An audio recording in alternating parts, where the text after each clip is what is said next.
Smashing Machine is the 2025 sports drama starring Emily Blunt and an unrecognizable Dwayne Johnson.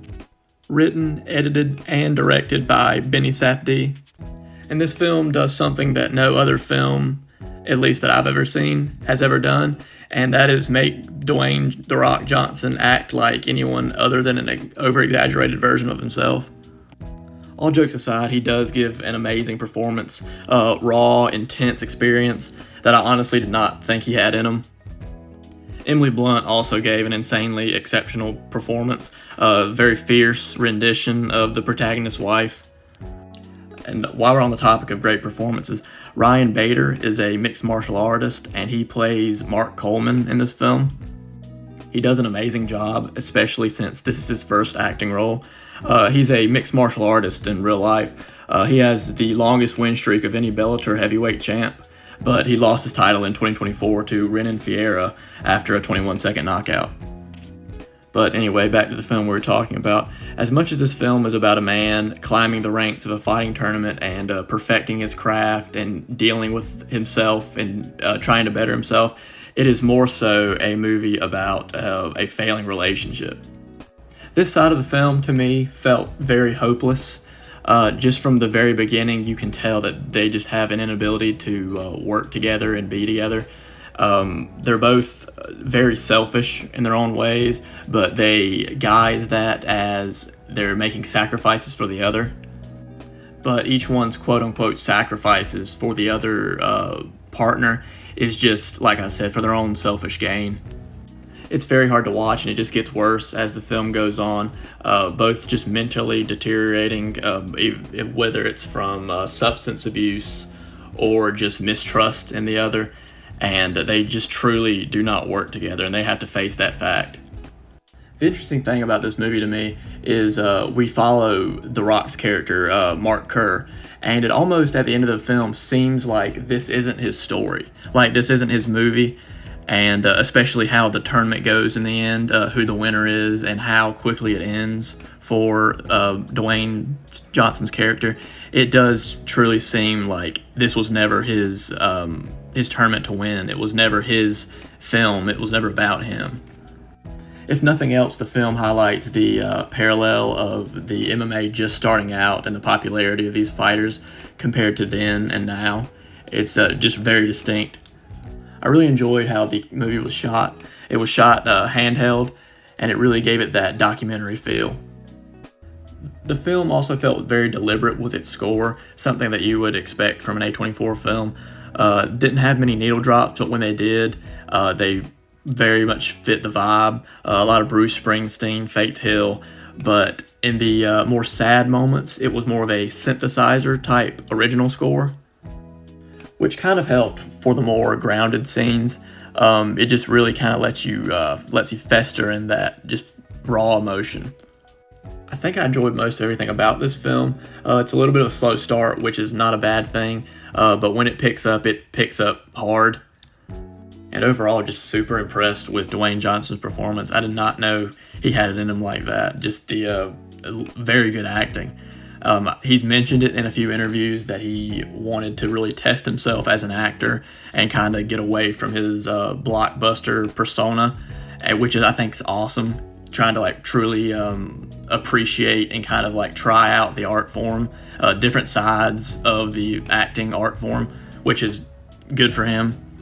And even though Smashing Machine wasn't a super big hit, I don't think it did super good at the box office. I think it did have an effect on Dwayne Johnson, and I think it will kind of alter his career from here on out, just what we see out of him next. And I might be wrong, he might go back to Jumanji 3, who knows. Really enjoyed the film. Emily Blunt does deserve an Oscar nom for Best Supporting, I think.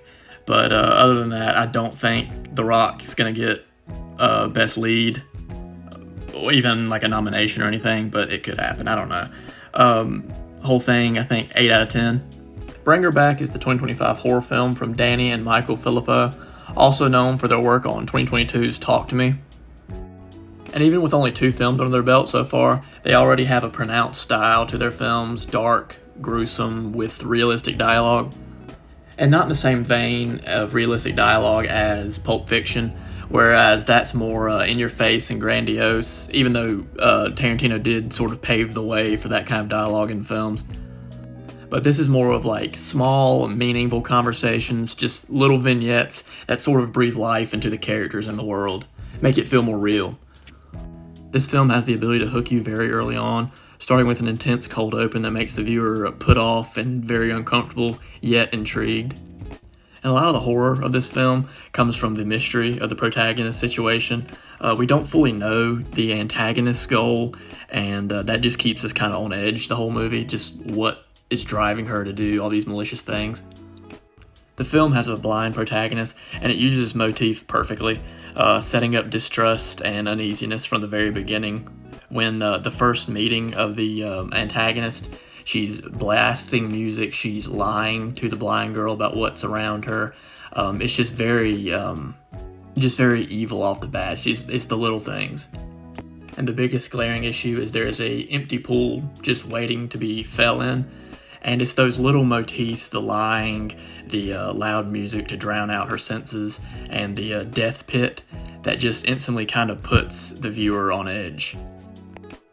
Gaslight as much as Laura does in this film, and sometimes just for no reason. It's just to build distrust, and it is so effective. It's these small little passing remarks that just get under your skin.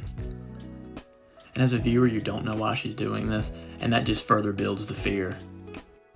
And besides the directors writing compelling characters, they also have a knack for making the gore disgusting and memorable. It's like Talk to Me, it isn't the goriest film, it's no The Substance or Saw, but they portray such a unique depiction of violence that you can't really help but cringe. The attempting to pull out your own eye from Talk to Me and the chewing knife scene are both great examples. The film focuses on grief and pain, and you can feel it subtextually. You can just really sense the weight of loss. She is the antagonist, but you can't help but sort of empathize with her a little bit. And another thing I'm really impressed by, really good kid acting all around. Even the little possessed boy did awesome. Everything about this is just awesome. I can't wait to see more from these directors. I think I give it a 7 out of 10. The next thing I watched this month was the 2025 American animated K-pop Demon Hunters. Directed by Maggie Kang, produced by Sony Pictures and Netflix. And this film all around is just super fun. Very catchy songs, a lot of them I think are on the radio now. The animation quality is super beautiful, very anime-esque of course. And it has an alright story overall. It is a kid's movie, so of course it's going to have the normal tropes, and there's nothing wrong with that. Just a very enjoyable experience overall. The movie flies by.